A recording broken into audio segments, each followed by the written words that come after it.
Bom dia a todos. Sejam todos muito bem-vindos a mais um momento que teremos nesta manhã de estudo da Palavra de Deus. Já temos passado momentos muito preciosos aqui de celebração à memória do nosso bendito Salvador, não porque Ele apenas morreu por nós um dia na cruz do Calvário, mas lembrarmos que Ele ressurgiu dentre os mortos. Nisso está fundamentada a nossa fé, nossa esperança. Sabemos que um dia partiremos dessa vida e estaremos na presença do Senhor. Isso é a base, essa é a base da nossa fé, da nossa convicção. Isso é a base do motivo de estarmos aqui nesta manhã. Celebramos a um Deus que nós contemplaremos face a face, porque assim Ele nos prometeu. E nós queremos iniciar essa segunda parte, então, louvando ao Senhor. Eu quero convidá-los para colocarmos de pé, para cantarmos bem forte o número 726. Peço o irmão ou a irmã, 727, me desculpe. O irmão que estará regendo, o meu irmão Werley, por favor, nos ajude aqui na regência deste hino, que é uma oração ao Senhor, para que a sua igreja realmente tenha vida, transmita a vida que Ele mesmo nos deu.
Nós vamos lembrar de alguns avisos, mas mais uma vez nós queremos agradecer a presença de cada um aqui nesta manhã, cada um também que nos acompanha pelas redes sociais. Nosso muito obrigado por sua atenção, pelo seu desejo de estar acompanhando este culto, e quando puder, esteja vindo, participando conosco aqui presencialmente desses momentos tão preciosos. Nós vamos lembrar então dos avisos.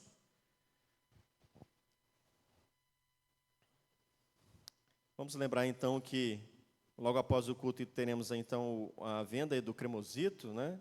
É um trabalho aí do For Kids, né? Arrecadação de fundos, ajudem esse ministério. Também, lembrando do ensaio do Vocal Adorar-te às 18 horas. E hoje à noite, dando continuidade, né? A série de mensagens, Encontros com Jesus, a partir das 19 horas, estaremos aqui novamente para esse momento. Amanhã nós teremos a reunião administrativa, às 19h30, que é direcionada a todos os membros, né, da igreja. E lembrar que na sexta-feira nós teremos aí o Fortins e o For Kids, às 19h30. Então, todos que participam, né, desses momentos, estejam colocando aí na sua agenda para não esquecer desse compromisso. Ainda na sexta-feira, nós teremos a visita. É isso mesmo? Acho que tá errado aí, né? Já aconteceu essa visita, tá? Então, esqueçam a visita aí. né? Vai ser numa próxima, em outra localidade, né? Eu acredito que ainda vai ser lembrado aí desse mês de novembro, não é isso? E nossas programações, desculpa, voltando à Cesta do Amor, os irmãos que participam desse ministério estejam procurando os irmãos. E, é claro, né, é sempre um lembrete para aqueles que ainda não participam, ainda não contribuem. Se você tem condições, pode ajudar com valores, participe desse ministério também. Os irmãos têm ajudado famílias aí necessitadas. Nossas programações, reunimos às quartas-feiras para oração e estudo, às 19h30, e aos domingos, como hoje, 9h e 19h. Foi lembrado aí, então, da campanha aí, né, de pagamento, né, porque a compra já foi feita, de pagamento do teclado para uso aqui na Casa de Oração, né, pelo Ministério de Louvor. E aí nessa campanha de 61 teclas, né, e dessas 61 teclas já foi alcançada 39 teclas. Faltam 22 teclas para atingir o alvo aí de R$ 3.294 dessa campanha. Então faltam apenas 16 teclas, né, para concluir esse alvo que foi levantado aí, né? Então, se você ainda não participou, né, tem a oportunidade de participar. Então, esses são os avisos. Quero, neste momento, convidar aí os irmãos que completaram, na verdade, né, mais um ano de vida nessa semana. A nossa irmã Elisandra, presente? Não? E nossa Helena também, França, está presente? Não, né? Então vamos lembrar, né, desses irmãos. Mais alguém completou o aniversário essa semana? Ou de conversão, de casamento? Se não, nós vamos orar neste momento aqui, juntos, logo após, né, as crianças, os jovens, todos poderão ir para suas classes. E nós ouviremos a mensagem aqui nesta manhã, através do nosso irmão Tiago. Vamos ficar sentados como estamos, vamos orar ao Senhor neste momento.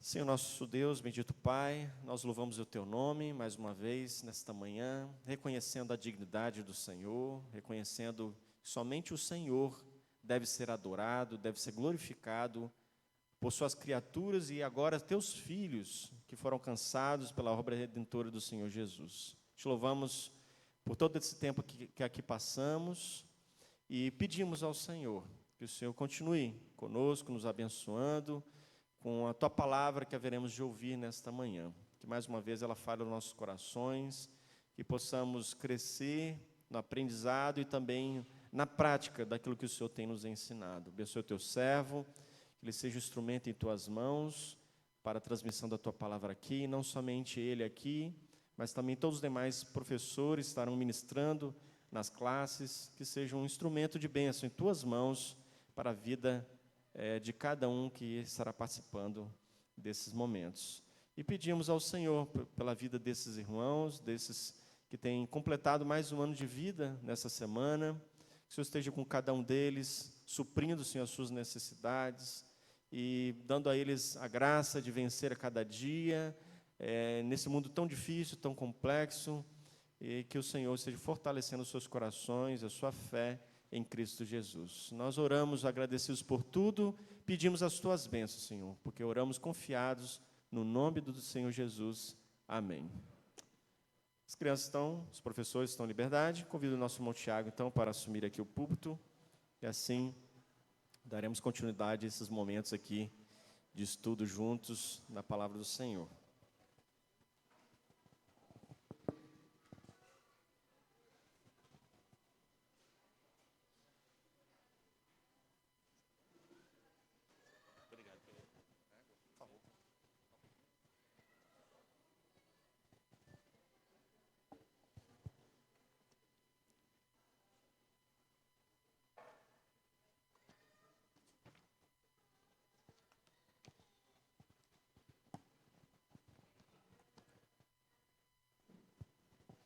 Bom dia.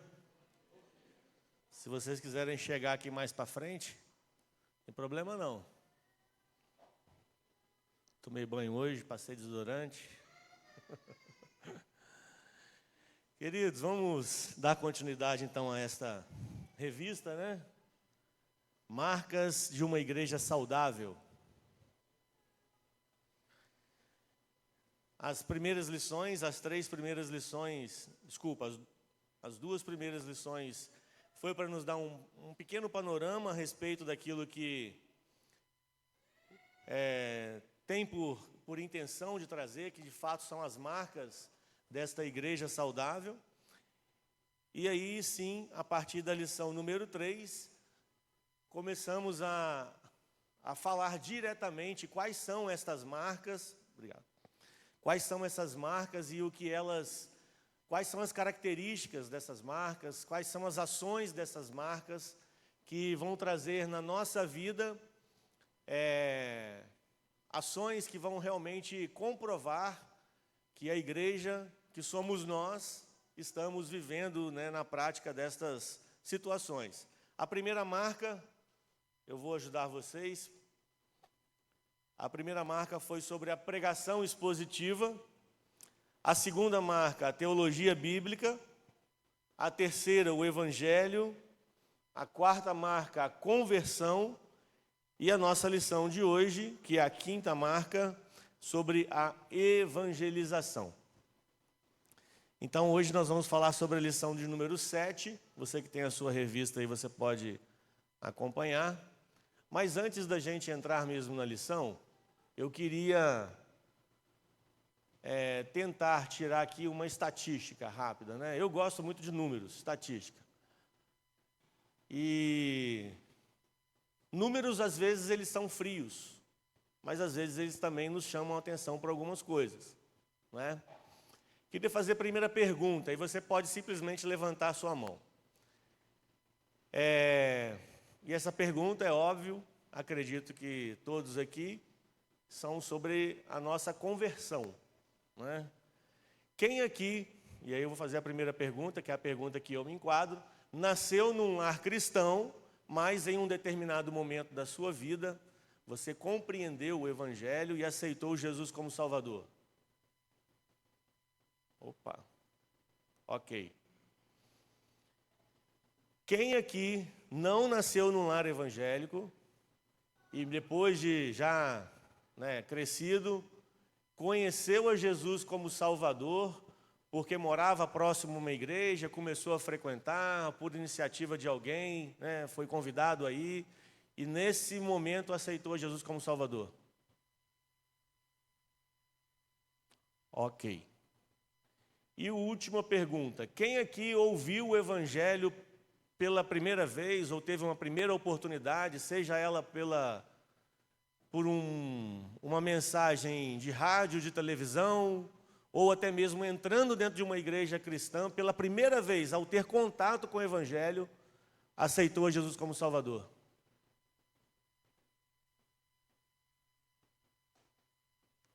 Para quem não olhou para trás, não tem ninguém. Eu imaginava mesmo que nós teríamos esse resultado. E por que dessas perguntas? Porque na maioria dos casos, né, nós tivemos aqui, vou tentar chutar aproximadamente pelo que os meus olhos conseguiram perceber aqui.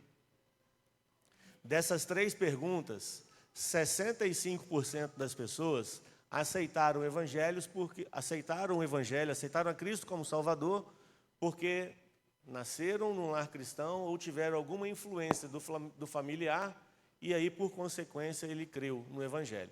E 35% por oportunidade, né, depois, mesmo não nascendo num lar cristão, conhecer a Jesus como Salvador, porque foi convidado a ir a uma igreja, e num processo de tempo, ele chegou ao conhecimento da verdade, né? Então, isso nos mostra muito o que a lição de hoje quer nos dizer. Que a nossa conversão, né, que é a quinta marca da igreja saudável, que é a evangelização, é um processo. E ele não acontece da noite para o dia. Não estou dizendo aqui, queridos, que a conversão, ela precisa de algumas etapas, eu vou dizer, periódicas, né, para que ela se converta. Não.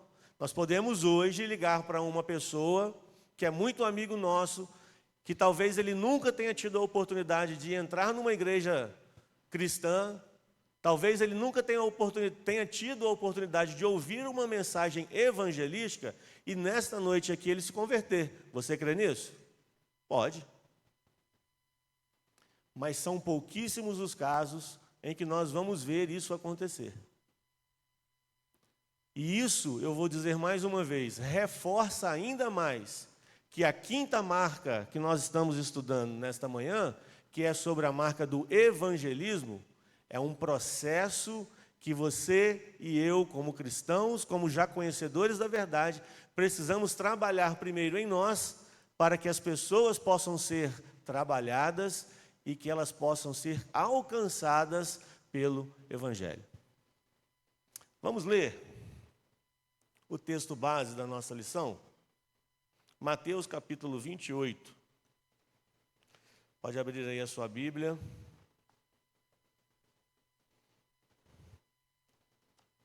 Mateus capítulo 28, do 18 ao 20.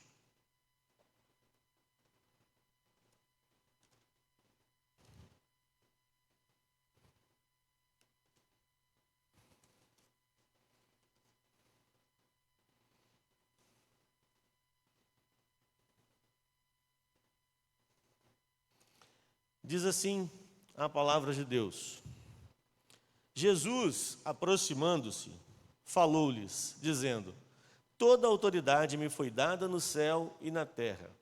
Ide, portanto, fazei discípulos de todas as nações, batizando-os em nome do Pai, do Filho e do Espírito Santo, ensinando-os a guardar todas as coisas que vos tenho ordenado. E eis que estou convosco todos os dias até a consumação do século. Certa pessoa disse uma vez que evangelização é o ensino do evangelho com o objetivo de persuadir, de convencer, de levar a pessoa a uma linha de raciocínio para que ela mesmo, ao entender aquilo que está sendo proposto, ela chegue ao conhecimento e à conclusão que alguma coisa precisa ser feito, alguma coisa precisa ser mudado e uma conversão de rota precisa ser ajustada. Aquela pessoa que caminhava a passos largos para uma perdição, ela vai convergir deste caminho e ela foi persuadida a isso.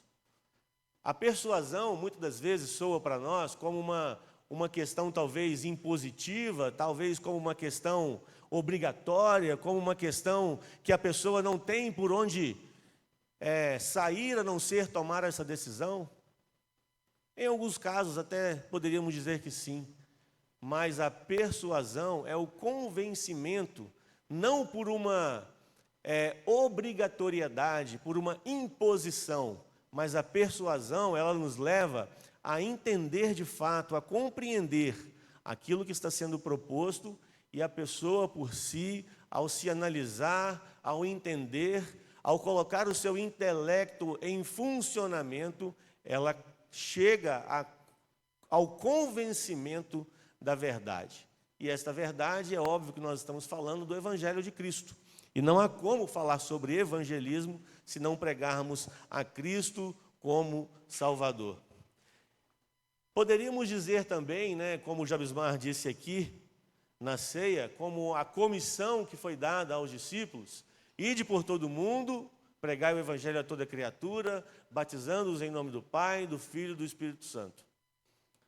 Esta comissão que, como o Jabismar disse, que foi dada aos discípulos e extensivo a nós hoje, discípulos, servos do Senhor Jesus, temos esta obrigação de fazermos isso.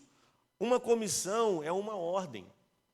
Uma comissão, ela é feita para ser cumprida de alguma coisa, seja ela de uma missão, de levar uma correspondência, seja de levar uma mensagem. E a comissão, ela é instituída para que de fato ela aconteça. E se nós hoje conhecemos o Evangelho, se somos conhecedores da verdade em Cristo Jesus, foi porque 12 discípulos lá no passado levaram a sério esta comissão. E interessante que nós vamos ver que esta comissão, ela não foi uma comissão dada por qualquer um. Ela foi uma comissão delegada pelo Senhor Jesus, debaixo da autoridade do nome do Messias ressurreto. Eles deveriam ir. Eles tinham base para poder levar esta mensagem. Não era uma mensagem simplesmente retirada de trás do ouvido, das orelhas. Não era uma mensagem que alguém formulou e simplesmente deu-se a ordem de levar esta mensagem. Mas havia tudo por trás disso, uma história, um plano, um enredo, um contexto de que a nossa responsabilidade estava embasada naquilo que era eterno, naquilo que era e vinha do Deus Supremo. Eles tinham autoridade para poder dizer, para poder pregar, para poder persuadir as pessoas ao convencimento do Evangelho. Os apóstolos, os evangelistas, os pastores, os presbíteros, os membros de cada igreja, hoje têm esta responsabilidade. Alguém lê, por favor, Atos, capítulo 8, versículos de 1 a 4.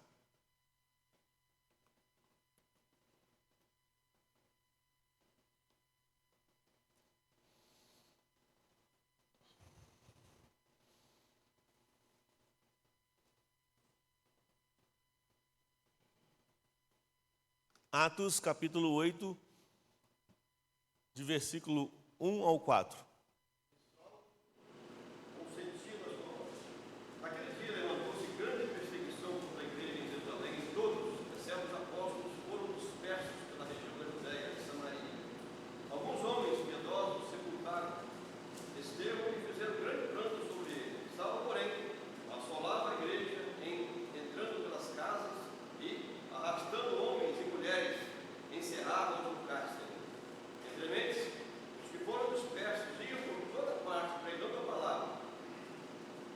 Olha que interessante, né? Os discípulos estavam incumbidos desta grande comissão de levar o Evangelho, de propagar o Evangelho, de persuadir as pessoas, mas, no entanto, o início desse processo foi um início turbulento, um início de perseguição, um início de afronta, das pessoas estarem ameaçadas de morte, de prisão. E este contexto, né, do que nós acabamos de... Este é o contexto do que nós acabamos de ouvir, o texto lido. Saulo, até naquele momento, um grande perseguidor. Olha quantas atrocidades, né? Olha quantas coisas terríveis. Este homem que depois, posteriormente, seria o maior evangelista, porque foi persuadido a crer a Cristo como seu Salvador. Mas o que eu quero chamar a nossa atenção neste momento aqui, como introdução deste processo aqui de quinta marca da Igreja Saudável, que é o evangelismo, de que sempre nos parece entender que quando a igreja ela é impedida de pregar o Evangelho, é nesse momento que o Evangelho cresce. Os maiores resultados do avanço evangelístico, os maiores resultados de pessoas crendo no Evangelho, é quando havia-se uma grande resistência a este fato. Nós tivemos aqui um final de semana, talvez há 3, 4, 5 meses atrás, falando sobre a igreja perseguida, né? Citando exemplos, os casos de vários lugares, de vários países em que é proibido falar do nome de Jesus. E se talvez nós fôssemos pegar uma estatística de quantas pessoas se convertem em lugares assim, e pegarmos uma estatística, talvez, do nosso Brasil, de quantas pessoas que são alcançadas pelo Evangelho, aonde se tem o livre-arbítrio, a livre oportunidade de se pregar a Cristo, talvez nós teríamos uma terrível constatação de que em lugares onde é proibido, talvez sejam os lugares que mais pessoas conheçam a Cristo. E isso deveria incomodar o nosso coração, deveria incomodar a mim, a cada um de nós, porque mesmo diante do perigo da perseguição, o Evangelho é anunciado com mais intrepidez. A Cristo como Senhor no seu coração, estando sempre preparados para responder a todo aquele que pedir razão da esperança. É o que diz nos 1 Pedro 3, 15 e 16. As pessoas estão sedentas de ouvir sobre Jesus. Muitos deles não querem entregar a sua vida a Jesus, porque talvez não estão sendo levados a raciocinar, a pensar, a serem persuadidos. Não estão sendo persuadidos ao Evangelho porque nós estamos falhando nisso. Nós não estamos usando os meios corretos disso acontecer. E para nós pensarmos e discutirmos aqui, você acha que é possível ser obediente a Cristo e afirmar que não precisa anunciar o Evangelho? O Senhor Jesus nos deixou diversas ordens, ordenanças, coisas a serem cumpridas. Mas uma delas que o Senhor Jesus nos entregou e nos confiou foi a evangelização. Levar pessoas ao arrependimento através do Evangelho e por ação do Espírito Santo, que há de convencê-los de que uma coisa é necessária fazer. Queridos, não é possível estarmos em obediência ao Senhor Jesus se nós estamos deixando de lado a evangelização. Quais são, os motivos por que devemos evangelizar? O primeiro deles, porque nós já falamos, porque é uma ordem do Senhor Jesus. E nós, ao obedecê-lo, nós estamos o amando. E existe uma série de outras implicações também sobre isso. Então, o primeiro ponto da nossa lição nos pergunta, por que devemos evangelizar e por que não o fazemos? Talvez essa pergunta seja uma pergunta muito particular. Talvez seja essa um pensamento em que nós deveríamos conversar com nós mesmos para podermos chegar a estas conclusões. Devemos evangelizar por amor a Deus e desejarmos ser obedientes à grande comissão instituída por Cristo, que Ele nos deixou.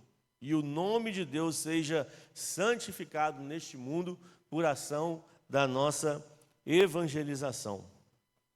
Em segundo lugar, é pelo amor ao próximo. Existe uma palavra que às vezes nos é sempre alertada, que é a questão da empatia, que nos leva a colocar no lugar do outro, que nos leva a pensarmos de uma forma diferente, como se nós estivéssemos em outro lugar, o qual de fato nós estamos. Se alguém que convive conosco, seja ele no nosso ambiente de trabalho, seja no ambiente familiar, seja no nosso ambiente de escola, seja qual for o meio que você esteja pensando aí.